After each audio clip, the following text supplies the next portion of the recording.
Welcome. I'm Tiffany Wong, and here's what happened this week. U.S. President Donald Trump has imposed sweeping tariffs on over 180 countries and territories. The long-expected announcement comes on what he's called Liberation Day, with Trump saying he's freeing the U.S. from unfair trade practices. Joyce Sung reports. We didn't want to it's very windy out here. We didn't want to bring out the big charts. Following through on his campaign pledge to revive American industry, U.S. President Donald Trump has unveiled sweeping global tariffs, starting with a baseline 10% tariff on all goods coming from any country going into the United States. He's then listed out some of the country's biggest trading partners, levied individually, with rates ranging from 10% to 50%. On the left, what the Trump administration has calculated as the trade barriers countries have against the United States. The right, what Washington is imposing in retaliation. What we do is we cut it in half, we charge them. My answer is very simple if they complain. If you want your tariff rate to be zero, then you build your product right here in America, because there is no tariff if you build your plant, your product in America. And towards the top of Trump's list is Taiwan. Taiwan, where they took all of our computer chips and semiconductors. Though repeating his accusation of Taiwan stealing U.S. chip business, Trump praised Taiwanese chipmaker TSMC's recent multi-billion-dollar investment to the U.S. And significantly, he's exempting imports of those Taiwanese chips he mentioned in his announcement. Despite that, he says Taipei has trade barriers up amounting to 64%, so he's slapping on half of that as new taxes on all Taiwanese goods to the United States. Taipei, coming out with this statement on a national holiday, protested the policy, calling it strongly unreasonable and that it will have serious negotiations with Washington. Taiwan does run a large trade surplus with the U.S. at almost $74 billion US, an issue that has put the country in the line of fire for Trump. That's largely because of exports of Taiwanese servers and computer parts, which in February accounted for over 60% of its shipments to the United States. Speaking on behalf of U.S. firms in Taiwan, the American Chamber of Commerce here has stressed Taiwan's, quote, indispensable role in the U.S. economy. The Chamber's chair referencing a survey of its members from late last year, which showed over 90% of them plan to keep or increase their investments in Taiwan. And that strong confidence reflects the fundamentals that have drawn so many of these companies not only to be here, but to stay for such an extended period. Fundamentals that include the rule of law, that include Taiwan's highly skilled and capable workforce, and Taiwan's pivotal position in global supply chains. And those fundamentals have not changed. Economists around the world have warned Trump's policy could fundamentally change the global economy, and not for the better. Prices will likely go up for everyone, including American consumers. Trump has remained adamant that U.S. prosperity needs such extreme measures.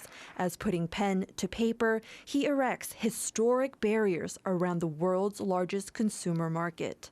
Devin Tai and Joyson for TaiwanPlus. Taiwan's defense ministry says this year's Hangguang military drills will be the largest in the country's history. The announcement comes as China continues to ramp up threats to take Taiwan by force. Jaime Ocon reports.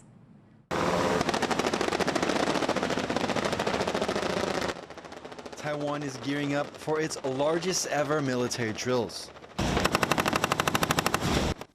Known as the Hangguang exercises, Taiwan has been simulating how it would defend against an all-out attack from China, and these drills are crucial for the country's defense. The drills are separated into two sections.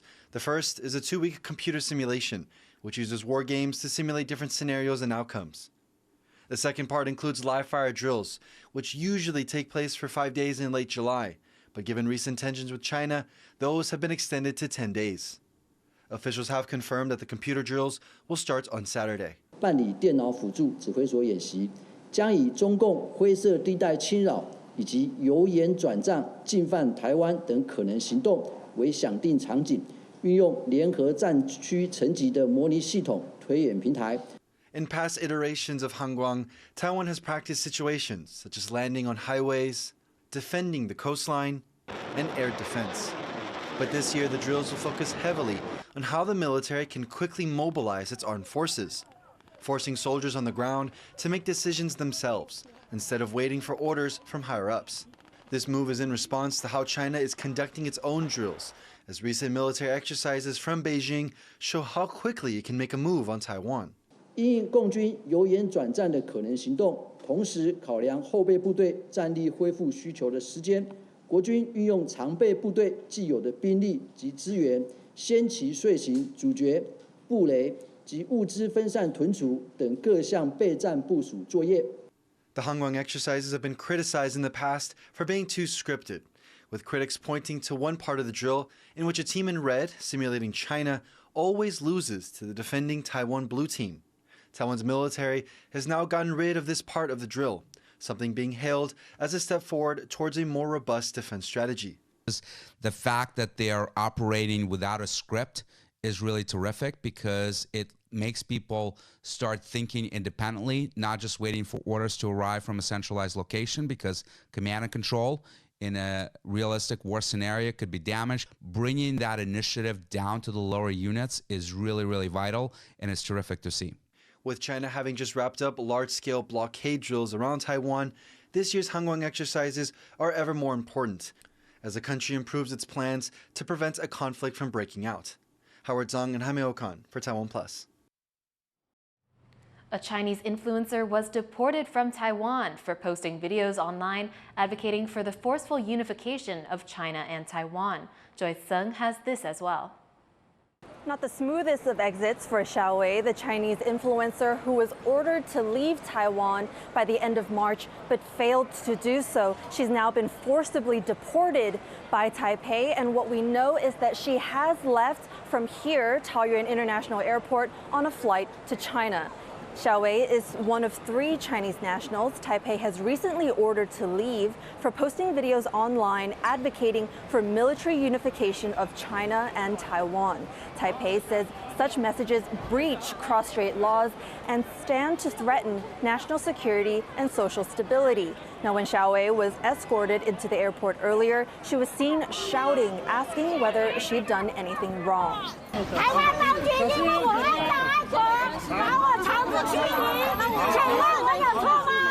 These 3 influencers caused a stir in Taiwan, with civic groups coming out to both advocate and protest their cause. All 3 women are married to Taiwanese citizens.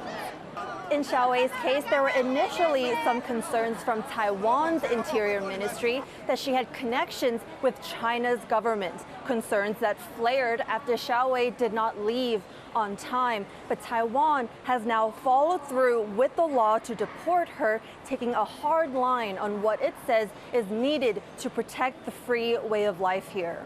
Scott Wong and Joyce Sun at Taoyuan International Airport for TaiwanPlus.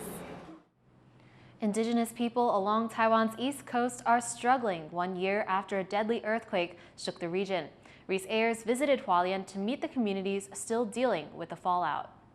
69-year-old Zhu Xialan has spent much of her life hiking up and down these mountains along Taiwan's east coast.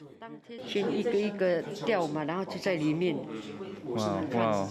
But a year ago, on April 3rd, she was forced to see her ancestral home from a new angle after being airlifted to safety when a magnitude 7.2 earthquake struck Hualien County. The tremor and the landslides it triggered killed at least 18 people.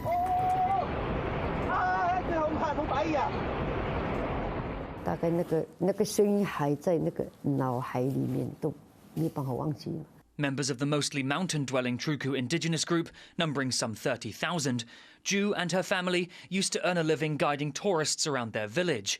But everything changed after the quake.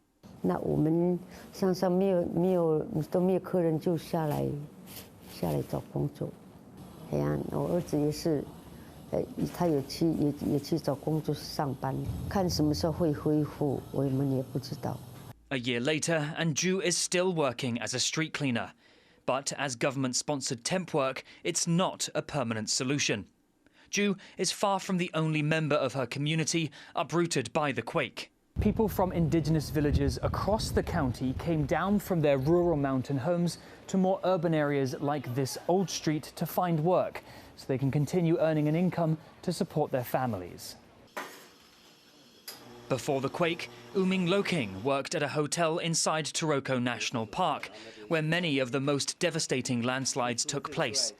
After its closure, Uming, with some other young members of his indigenous community, decided to open a cafe outside the park to continue their mission of keeping the culture of the Truku people alive. 我也算是赌博啦，开店算赌博，因为我们的初衷本身就是要有一个凝聚的地方，不管是凝聚喜欢我们的客人也好，还是说我们早期三月村的员工有一个凝聚的场所也好，那更重要的就是文化这一块，其实我们是想要继续延续。Business owner Garao has been a representative for his community for years. Before the quake, he was working with the local government to build new access paths to his people's remote villages. But he says that since the disaster, indigenous communities are feeling left behind. 要补助的话就很困难，有一些很多有的没有，像老人家他根本就没有办法去申请那个要什么资料，那个什么资料，那个有些资料山上的东西啊，他说要什么资料什么资料，很难生出那个资料，就是没有想到这一小块啦，这一小块就是被放在很后面。 The government-sponsored temp work that has been supporting Ju and many other indigenous people across Hualien is set to end within months, with no news yet of extensions. In the face of financial uncertainties and after being forced out of their homes, this community has come to rely on each other to make it through one of the worst natural disasters in living memory. Chris Ma, Jeffrey Chen and Rees in Hualien for TaiwanPlus. Taiwan is home to over 100,000 Burmese-Chinese immigrants, many of whom still have family and friends in Myanmar, dealing with the aftermath of the March 28th Mandalay earthquake.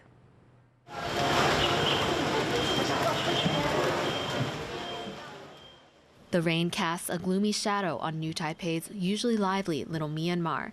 Taiwan's Burmese-Chinese community gathers just days after a magnitude 7.7 earthquake struck the central Myanmar city of Mandalay, killing thousands of people.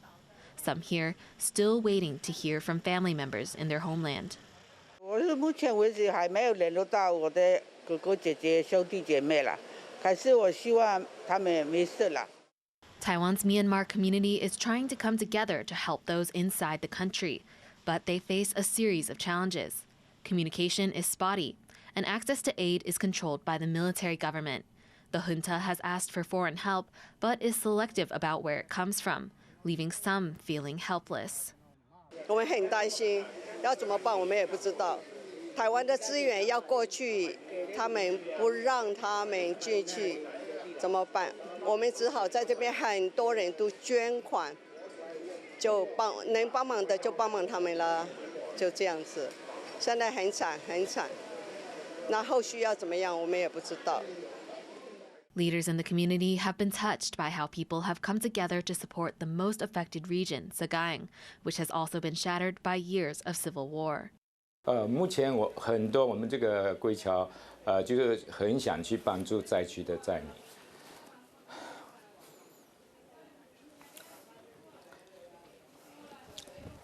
当然，后来我们就是说希望说，因为灾情很严重。 我们希望说，多募一点。 Although many have made Taiwan their home, the Myanmar community remains tightly connected to its motherland, and people here are staying resilient to make sure they get aid to those who need it the most. Kama Shri and Tiffany Wong in New Taipei City for TaiwanPlus. Thank you for watching. Here's what happened. Finally, check out these cherry blossoms in full bloom in Tokyo. I'm Tiffany Wong. Take care and see you next time.